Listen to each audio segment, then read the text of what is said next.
Okay, Parashat Toldot. A few of the comments of Rav Bazak kind of circle back to comments that he made in parallel stories earlier on in Breshit, stories with Abraham. We may touch on a couple of those. Um, there's a lot of re-experiencing some of Abraham's experiences in the stories of Yitzchak in this week's Parsha. But we're going to try to focus on a couple of the ones that are a little bit more different, um, or have some more, at least new to me, insights. So let's start with this one. The second of the comments. I'll share my screen.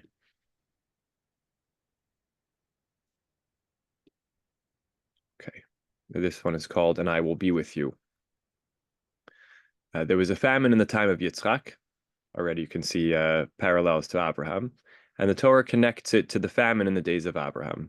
Quoting from our Parashah, there was a famine in the land aside from the previous famine that had occurred in the days of Abraham. And Yitzchak went to Abimelech, king of the Plishtim in Gerar, right? So Rabbi Zak is pointing out to us not only that it is a story which, bears a parallel to the Abraham story, but that the Torah actually makes that parallel explicit. Milavad harav harishon asher haya bimei Abraham, aside from the previous famine, so making the connection. While Abraham left the land to go down to Egypt, Yitzchak remains in Israel. The commentators are divided over Abraham's decision to go to Egypt, and we saw this debate in Parashat Lech Lecha in one of Rav Bazak's comments. Ramban saw it as a great sin, which laid the groundwork for eventual enslavement. Even leaving the land during famine was a sin, this is Ramban. God would have saved him from starvation. For this action, his descendants were punished with exile in Egypt under Paro's rule. And as we also saw a couple weeks ago, 3 weeks ago, Radak, by contrast, saw this as a test which Abraham withstood. This is one of the tests with which God tested our father Abraham. Abraham withstood them all and did not doubt God's ways. In other words, choosing to see the famine as a cause necessitating his going down to Egypt, that he passed the test by saying God was challenging him by making sure that he understood that even having just promised the land, if there was a famine, he would need to leave, and he passed the test by leaving. In any case, Yitzchak did not leave Israel, but rather went to the territory of Abimelech until the famine ended. This is a more positive response to the famine. Yitzchak's behavior is rewarded with two separate pronouncements by God. First, he is commanded, do not go down to Egypt. Stay in the land which I point out to you. It seems that because of his devotion to the land, Yitzchak is given a command which was not given to Abraham, never to leave the land of Israel. So again, Rav Bazak understands somehow that the command itself is reflective of Yitzchak's commitment to the land of Israel, that he kind of merits the mitzvah. You could read that in a totally different way, that God was concerned more about his departure and therefore made it explicit that he should stay. But Rabbi Zak sees it as almost a compliment to Yitzchak, that his own connection to the land merits him kind of earning the command to stay. Later on, Yitzchak is told of the special reward he will receive for his devotion. Reside in this land, and I will be with you and bless you. I will assign all these lands to you and your heirs, fulfilling the oath that I swore to your father Abraham. I will make your heirs as numerous as the stars of heaven, and assign to your heirs all these lands, so that all the nations of the earth shall bless themselves by your heir. Most of this simply repeats the blessing given to Avram after the Akedah. I will bestow my blessing upon you, make your descendants as numerous as the stars of the heaven and the sands on the seashore, and your descendants shall seize the gates of their foes. All the nations of the earth shall bless themselves by your descendants. However, one blessing is unique to Yitzchak. I will be with you. Let's just go and find that. Done.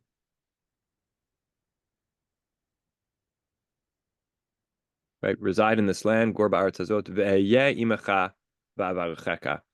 All the rest of it about receiving the land and having numerous offspring, blessing, all of that is familiar. and Avram gets those same blessings. But this, Eheyeh imecha, I will be with you, is unique. That's what Rav Bazak really wants to highlight for us. And again, his usual comparing, seeing the similarities, and then highlighting the difference.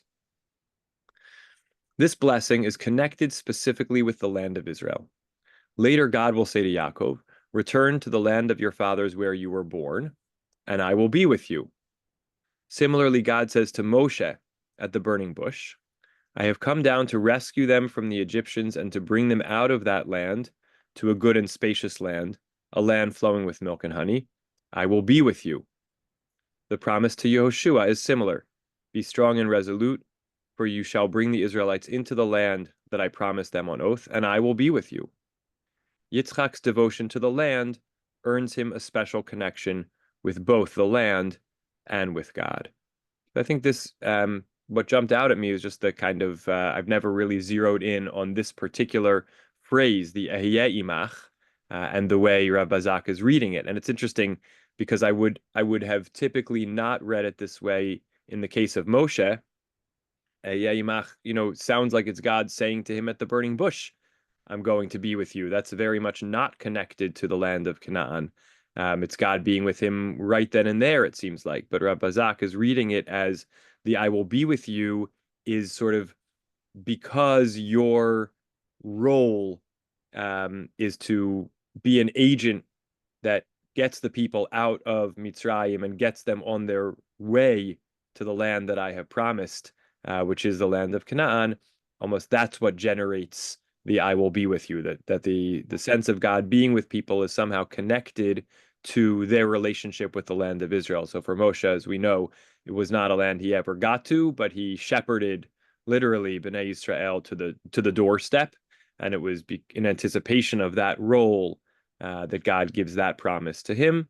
Yehoshua obviously is finishing that job and actually bringing them into the land, and so God says, "I will be with you."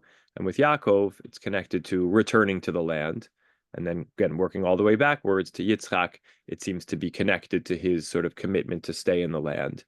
And I think we could understand it as reflective of God's special relationship with people who have a special relationship with the land of Canaan, or I think more simply, an idea that we see across rabbinic literature and in the Torah itself, that however we understand God's presence, God somehow dwells in the land of Israel or has a special focus or attention on the land of Israel. In Dvarim, God says it's a land that, Tamid Einei Hashem Elokecha Ba, God's eyes are always on it. So there is some sense in thinking about the statements in rabbinic literature that someone who dwells outside of the land of Israel is as though they have no God. So there is a sense of God's presence being more centrally located in the land of Israel. Great to see James's parents. Wonderful to see you both. So there's a sense of God's presence being more located in the land of Israel. So if you're connecting your presence to the land of Israel, then God is with you in a more immediate sense because you're in the more immediate presence of God. So this is, I thought, an interesting. It starts off with just the comparison between Avram's journeys, famine-related journeys, and Yitzchak's. Yitzchak remains in Israel, and the blessings that he gets then differ from Abraham's, in including this notion of "I will be with you," which somehow is linked to his continual presence in the land of Israel. Now, of course, other people get the "I will be with you" even though they leave Israel and come back to Israel or don't quite get to Israel. So it's not a perfect correlation. Avraham ought to have been able to get that blessing too. But I guess he's here focused on the approach that somehow it was problematic for Abraham to leave the land. And so he kind of didn't earn that blessing of I will be with you. Thoughts or reactions to this one before we, yeah, Marjorie, please. I find it interesting because Abraham's relationship with Hashem was not land dependent. Mm-hmm. He came to the understanding of God in Gullus, like in Ur, and he just went wherever God sent him. Like it was about their relationship, and then that relationship changed when God made him like the person, and you'll receive all my blessing. So his relationship is very different. Whereas when it goes on to Yitzchak, he already is coming into the picture with that blessing in existence. Of Hmm. course, you get the land; it's in the blessing. But in case you were worrying, I'm also with you, like I was with your father. Hmm. Beautiful, beautiful. Right, that there's something that's so durable in God's relationship with Abram and presence with Abraham that that's sort of maybe called in question in some way for subsequent generations, and they need that reassurance. Yeah, and I think Abram's relationship with God that is, even though the first call, is the call to go to the land of Canaan, but there is a way in which their relationship is very much not land dependent. I think that's really, really true. Great, great. All right, let's go on a little more.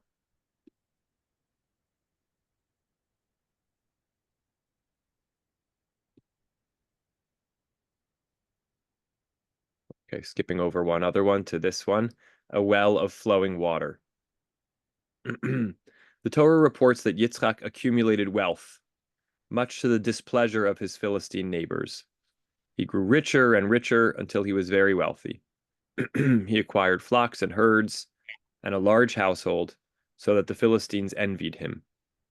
This is, I think, a chapter 26, that we don't always focus on as much, but his interactions with Abimelech and the wells and the covenants and the pacts are all very interesting. Rabbi Zak has another essay on it as well, um, the dynamics of those relationships. So the Philistines envied him.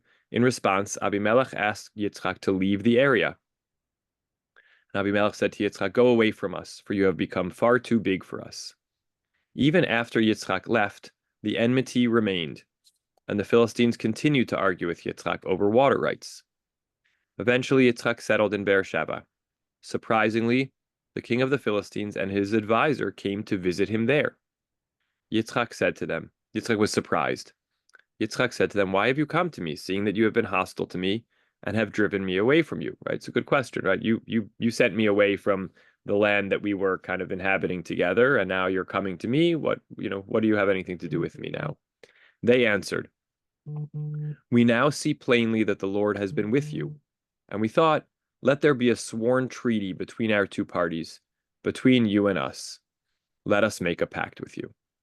It's worth just taking a moment to go to the Psukim there. Okay, so uh, Yitzchak is in Gerar, and he's very prosperous, acquires flocks and herds. The Philistines envied him. They stop up all the wells that his servants had dug in the days of Abraham, and send him away. He departs.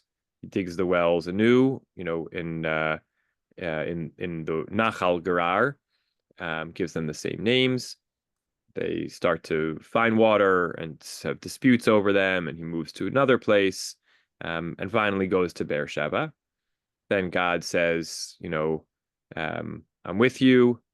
We have it again, Itcha Anochi. Interestingly, Reb Bazak didn't comment on that appearance. Um, he builds an altar, and they start digging another well. Now they're in Beersheba. They're a distance away from Abimelech and Gerar. And here Abimelech shows up. As Rabbi Zak quotes, Yitzchak says, why are you here? And they say, Ra'o Ra'inu, we have surely seen, or we now see that God is with you. So he thought, let's have a sworn treaty, a pact that we won't do each other harm. So Rabbi Zak says, the answer is puzzling, right? The answer to why have you come to me being, we see that the Lord has been with you, and we decided, rather than just separate, let's actually make some kind of treaty or negotiation. The answer is puzzling. What changed since Yitzchak was banished? He was already rich and blessed by God when he lived near the Philistines. As it says, Yitzchak sowed in that land and reaped 100-fold the same year the Lord blessed him. If Abimelech and his men did not see the value of an alliance when Yitzchak lived among them, why did he suddenly think it was a good idea now, when Yitzchak was living in Beersheba? Right? It seems like a good question. You have somebody very near you who seems to be very prosperous, and clearly seems to be blessed by God. You say, I can't, this person's doing too well, too close to me. It's competition. It's uncomfortable. Send them away. They go away. You have a little bit of, territorial disputes. Then some time passes, you see they're continuing to be successful over there, but they were successful when they were near you also. And now you go and say, let's make a treaty. What changed? Because Kuni explains that when Yitzchak left, the blessing of the land left with him. This answers the question, but is not mentioned in the text, right? So the first answer Abazak quotes is Chizkuni's answer, which is somehow the fertility and productivity of the land that Yitzchak shared with the Philistines was only working when Yitzchak was there. So, they sent him away because they didn't want him to be so prosperous so near them. And then when he went away, he seemed to still be prospering, but everything dried up for them. So they said, "Oh, it must be that Yitzchak is the source of the blessing, and so we got to come to some kind of agreement or understanding or arrangement so we can be on good terms, and maybe that will help the land be blessed again." Right? So Rabbi Zak says it answers the question, but it's not mentioned in the text. We want to draw out some clue or hint from the text to answer the question of why now they want to have a pact with Yitzchak. The key to understanding this episode may best be found in the psukim between Yitzchak's banishment and the royal visit. Makes sense? We want to see, what's changed. Well, what happened in between time point A and time point B? One phrase seems unusual. Yitzchak's servants digging in the wadi. These psukim describe Yitzchak's well digging. One phrase seems unusual. Yitzchak's servants digging in the wadi found there a well of spring water. Be'er ma'im chayim. Ibn Ezra explains this to mean continuously flowing water, right? It's just a perpetually renewing spring. This singular expression stands out in comparison with the well which Yitzchak's servants dug in Beersheba. There they said only, Matzanu mayim, we have found water. Other wells in the Torah are described only as a well of water, Be'er or Be'er mayim. From here onward, mayim chayim is used metaphorically in reference to God. For example, quoting from Yirmiyahu, they have forsaken me, Makor Mayim Chayim, the fount of living waters. Okay, so Rebbe Zak's jumping further afield than we usually see him do, but to look at an unusual term and then see where else it appears in Tanakh and what additional, valences it might have. Now, it is mentioned elsewhere in the Torah without that idea. Spring water in Parshat Chukot is called Ma'im Chayim, and it doesn't have this additional dimension. So you got to search a little further out into the Nevi'im, where Ma'im Chayim is a reference to God. Finding this spring water, the Ma'im Chayim, touched off the fight with the Philistines.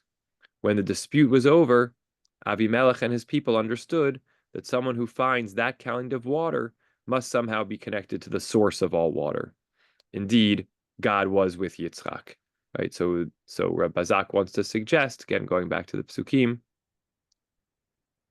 once he departs, he digs anew the wells, and then they go digging again for a new well, and they find there Be'er Ma'im Chayim. They have this fight and continue to dispute, and he moves further away, goes to Beersheba. It's interesting that it's then that God says, I am with you. And then they come to, seek the treaty. Now, I think the weakness in Rabbi Zak's argument here is still the passage of time. Why don't they come right after the Be'er Ma'im Chayim is dug, now that they see that there's something unique about Yitzchak and his relationship with God? Rabbi Zak doesn't say this, but there's sort of an overtone, as I hear it, in this kind of his reading of Yitzchak as someone who's kind of notably imbued or enveloped with the presence of God, to the way explicitly, and he reads that through the term Be'er Mayim Chayim, between that and explicitly the way Yosef is referred to, where it says that people saw that God was with him, and then everything he did prospered. So the notion is sort of the same. When people see someone unusually successful, they're in the ancient world, they're reading for it was, they must have God on their side or some special connection with God. So that's, I think, we see that theme with Yosef also. Here it's not explicit, but Rabbi Zak kind of reads it through the two data points of showing up at this later time to say, gosh, we see that you're, as it says, right, we see that the Lord is with you. How did they see that? It must be the Be'er Mayim Chayim, and that sort of that connection and ideas here as well. Questions or thoughts about this one? It's a strange story. I think part of the seeking something deeper in it is kind of its specificity, and yet kind of you read the story and you say, why is this here? What's the purpose of this story? So I think digging, no pun intended, for this sort of deeper meaning, in a story that seems just so otherwise maybe unimportant or insignificant, or doesn't deepen our sense of the characters, especially with Abimelech. When it was Avram and Lot, it was family, and that was an important relationship. Why is it important to go at lengths? Again, some of the parts are about Yitzchak revisiting what Abraham does. It's a story that I think does cry out for a little bit more interpretation or meaning, and that's what Rabbi Zak tries to offer us. Lance, go ahead. Doesn't Rabbi Nachmanides talk about the superiority of the land of Israel? Absolutely. He quotes that rabbinic teaching that anyone who dwells outside of the land of Israel is like they have no God. Right, and I think the implication there also is if you are praying outside the land of Israel, it really doesn't count. Yeah, he does describe this idea that the commandments don't have the same force, really any of them, outside the land of Israel, because God is not present in the same way. Yeah, fascinating. It's also, if you want to think about it, it's a fundamental tenet of Zionism. It is the fundamental tenet, which in what The way? superiority of the land of Israel. That's interesting.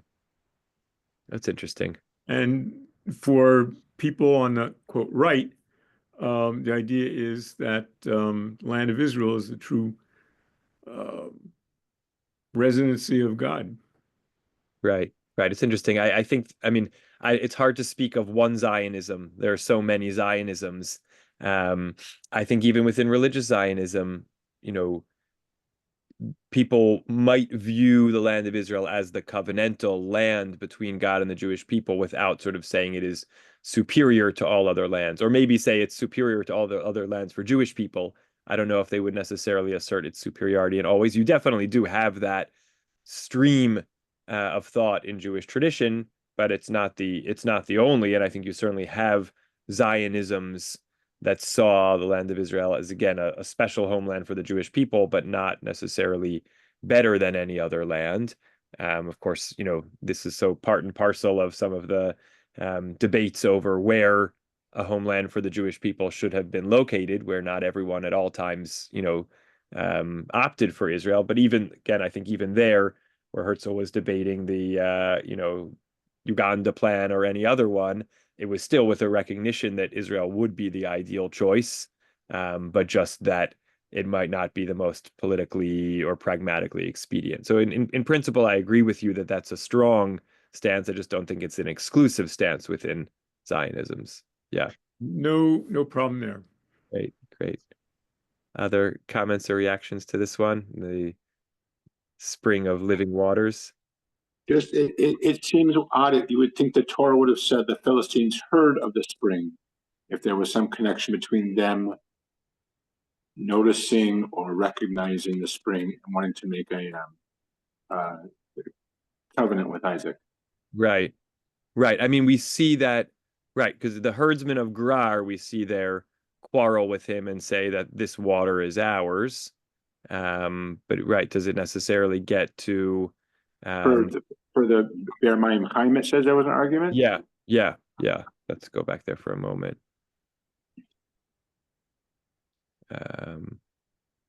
Right, first they send him away. 19.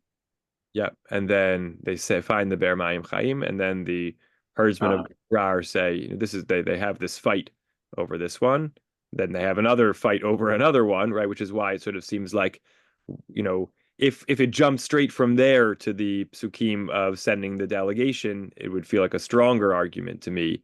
But there's other disputes, and then there's other ones where there aren't disputes.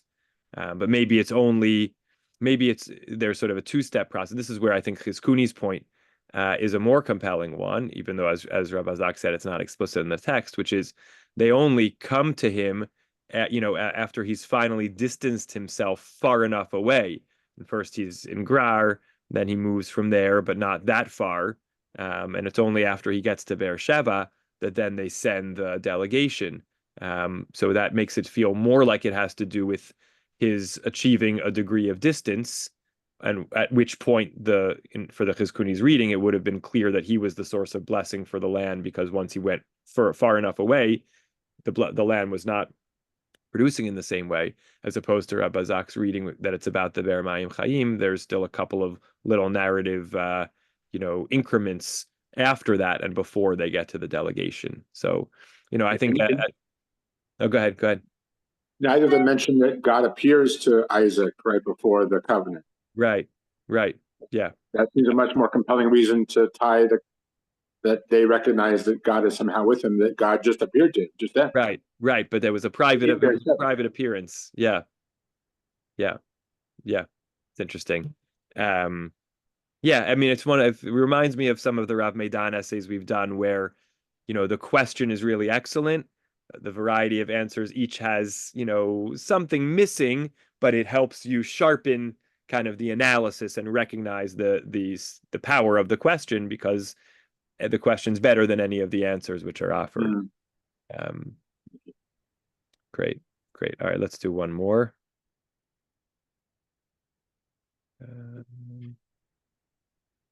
Yeah, okay. Last one. Can't engage Parshat Toldot without in some way looking at the story with Yaakov and Esav and the garments and the blessing, etc. So this just comes at it from one angle. And again, here, not necessarily a big chidush, but a couple of close readings that are, I think, enlightening. So the comment is called by the question: how did Yitzchak know that Yaakov took Esav's blessing? Where the emphasis on Yaakov. How did Yitzchak know that it was Yaakov who took Esav's blessing? When Esav arrives and asks his father to bless him, Yitzchak reacts strangely. At first, he seems confused about who tricked him. He was seized with very violent trembling. Who was it then, he demanded, that hunted game and brought it to me? Moreover, I ate of it before you came, and I blessed him. And then immediately he adds, Gam baruch yihiyeh, now he must remain blessed. Why is the unwitting blessing valid? When Esav cries bitterly and asks for a blessing of his own, Yaakov responds, your brother came with guile and took away your blessing. If he knows the identity of the person who got the first blessing, right? See that in verse 35. He says, your brother came, ba achicha b'mirma. So he clearly indicates that he knows who came and took away the blessing. If he knows the identity of the person who got the first blessing, why did he first act as if he did not, right? Why does he first say, who was it? If a few moments later he says, your brother, okay? So the answer Bazak is going to give is not a shocking one, which is it took him a moment and then he figured it out. But what were the clues and how did it all happen is what he's going to fill in for us. Perhaps as Yitzchak was gripped by fear, he suddenly realized the answer to his rhetorical question. The clouds that hovered over the incident have parted. Yitzchak already had an inkling of what was happening. He says when, the first person comes into the room, Yaakov dressed as Esav, he says, the voice is the voice of Yaakov, yet the hands are the hands of Esav. Hakol kol Yaakov, v'hayadayim yidei Esav. Rashi notes that Yitzchak was not just responding to the sound of Yaakov's voice, but to the content of his speech. He, Yaakov, posing as Esav, says that he was able to return quickly from the hunt, right? Yitzchak asks him, how did you get here so quickly? He was able to return quickly from the hunt because the Lord your God granted me good fortune. Esav was not prone to mentioning God in ordinary conversation. When the Torah quotes Esav, his speech is entirely devoid of references to God. When Yitzchak talks to Esav, he says, that I may give you my innermost blessing before I die. However, when Rivka reports to Yaakov what is happening, she says that she heard Yitzchak saying to Esav that I may bless you with the Lord's approval before I die. So the introduction of God into the conversation is what arouses Yitzchak's suspicion and moves him to say, "Come closer that I may feel you, my son, whether you are really my son Esav or not." It seems that Yitzchak is persuaded that Esav has somehow adopted Yaakov's mode of speech. And so for the only time, he uses God's name in speaking to the man he thinks is his elder son. Ah, the smell of my son is like the smell of the fields that the Lord has blessed. Everything changes when the true Esav arrives. At first, Yitzchak is frightened, but he immediately realizes what has happened. It was not Esav who imitated Yaakov's mode of speech, but Yaakov who imitated his brother's hands. Esav does not mention God, and so Yitzchak's blessing will also not mention God's name. Yitzchak understands that things have happened this way for a reason, and therefore when he realizes that Yaakov has taken his brother's place, he makes sure to say, now he must remain blessed. Gam Baruch Yihiyeh. So again, a reading here of, that the way, if we go to the psukim themselves, right? So when Yitzchak says to this person, to his son, how did you succeed so quickly, my son? He says, because the Lord your God granted me good fortune. And Yitzchak says, come closer. Okay, we have the key moment. The voice is the voice of Yaakov, yet the hands are the hands of Esav. And he says, are you really my son Esav? Etc., etc. Goes up and kisses him and blesses him, saying, the smell of my son is like the smell of the fields that the Lord has blessed. There's again that introduction of God's name and gives the blessing. And then Yaakov leaves the presence of Yitzchak, and Esav comes. He says, who are you? I am your son, Esav, your firstborn. And Yitzchak was seized with very violent trembling, as we saw, right? And he has this immediate reaction. Who was it that hunted the game and brought it to me? Moreover, I ate it before you came, as we read from Rav Bazak, and I blessed him. Gam Baruch Yihiyeh. And so the sort of sense is in Rav Bazak, just go back there for a moment, sorry.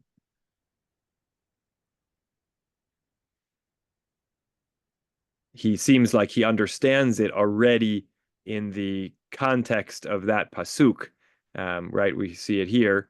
The Gam Baruch Yihiyeh, it seems like he already knows, even in this, in that instant, as he kind of is reflecting on it for a moment, he comes to understand that it was Yaakov, so that already, he knows that when Esav asks again, can you give me any bracha?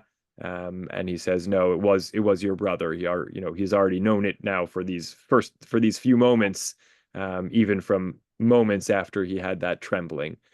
He comes to understand what really happened. But it seems like in that first instant, again, this is sort of what Rabbi Zak wants us to understand. In that first instant, he really didn't know, and then he comes, quickly to with this piece of God's name, kind of put the whole thing together, so that moments later he can say, Gam Baruch, yeah, that person should also be blessed, and then identify, that it was your brother, to Esav, that indicating that Yitzchak fully understands that it was Yaakov. Okay. Questions, comments, thoughts on this one? I see there was maybe a couple of things in the chat. I hope I didn't miss.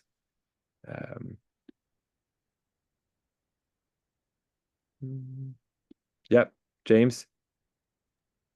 Yes, I had two questions. One, it never mentions the mother, her complicity in the thing. And then if a blessing is given under false pretense or a lie, you would think that he would be able to, it wouldn't be valid in a way because it's false pretense.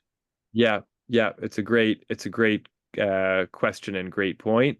And again, to defend Rav Bazak for a moment, I'll just sort of say, these are kind of very local comments. So he has some more thoughts on this, on some of the other comments that we didn't look at. And he asks, a lot of questions about how could all of this play out the way it does. And he does have this sort of overall approach that, if you that a lot of this is driven by, and this, and we could critique this approach also, but a lot of this is driven by the prophecy that Rivka receives. When she's in the beginning of the Torah portion, when we're told that she has the two peoples in her womb, and entire nations are going to come from them. One will be stronger than the other, and the older will serve the younger. She understands that that's a prophecy that Esav is supposed to serve Yaakov, and she really orchestrates things so that they will kind of play out that way, and that because somehow that's fulfilling a prophecy as she understood it, it justifies even the deception. And that's a complicated stance to take, no question about it. And then and then I think that in some way addresses the second question as well, that even if it was gotten through illicit means, if the ultimate ends, I mean, this is right here, this is me, not me actually morally saying the ends justify the means, in this case, but that the way it's being presented to us is that this is the fulfillment of this prophecy must come to be, and that actually we are supposed to somehow be agents and partners in it coming to pass, and therefore, the deception is justified in some way. It's hard. It's a hard pill to swallow, and I think sometimes you read it and sort of say, why does one have to take matters into their own hands? If God is telling you, this is how it's going to play out, so you just say, okay, I'll sit back and do the right thing, and God will make sure that it plays out the way it's supposed to play out. But Rivka was preoccupied with, having her hand in ensuring she didn't see that the prophecy was being fulfilled, so she took matters into her own hands. Yeah, but again, your questions are better than the answers. I think it's a tough read. Yeah, Marjorie. The whole family communicates by deception. Like, if you think about it, like Abraham took Yitzchak to sacrifice him, wasn't straight with him. And then even on the mountain, when he's standing there with the knife, he's not being straight. And the fact that, and Rivka, as we know, comes from people who don't deal straight. And I also feel, I mean, this might be, that God doesn't deal straight with these people. So they're trying to make do with what they have. And I still don't, I all these years, I still don't believe Yitzchak didn't know. Yeah.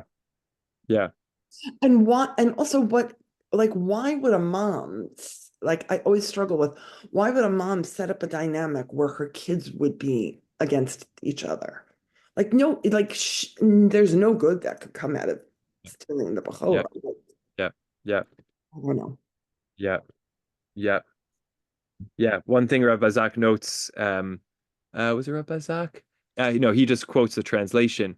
Rav Yitzchak Et Shalom notes in the beginning of this parsha where it talks about, Yitzchak loved Esav because he hunted game, and Rivka loved Yaakov. Points out that that Ohev, in certain grammatical forms, doesn't mean kind of love in the way of exclusive love, but it means favor.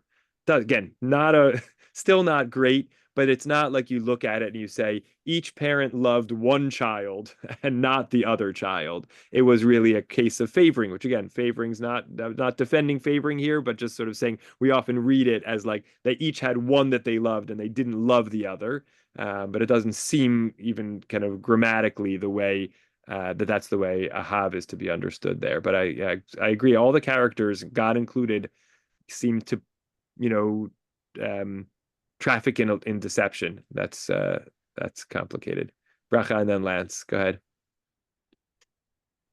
However you interpret Ahav, what's clear to me is that what made that love sustaining was that it was in present continuing tense. It was not in past tense, and it was not conditional. Yes. So those are two important nuances. Yes.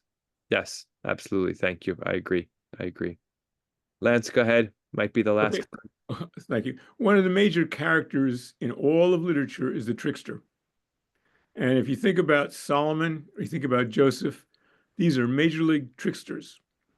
And I think that there's a sense in which God is considered to be a trickster also. Mm, Shakespeare, for example, both the good guys and the bad guys are tricksters. Hamlet is a trickster, for example. And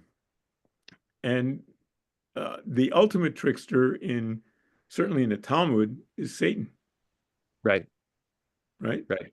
And differing with Christianity, Satan in Judaism, I think, is actually an avatar of God, and you see that in Plimo and Satan Mm-hmm.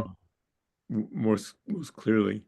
Whereas in Christianity, Satan is a devil, an antagonist of God, and I think in true Judaism, that's not the case.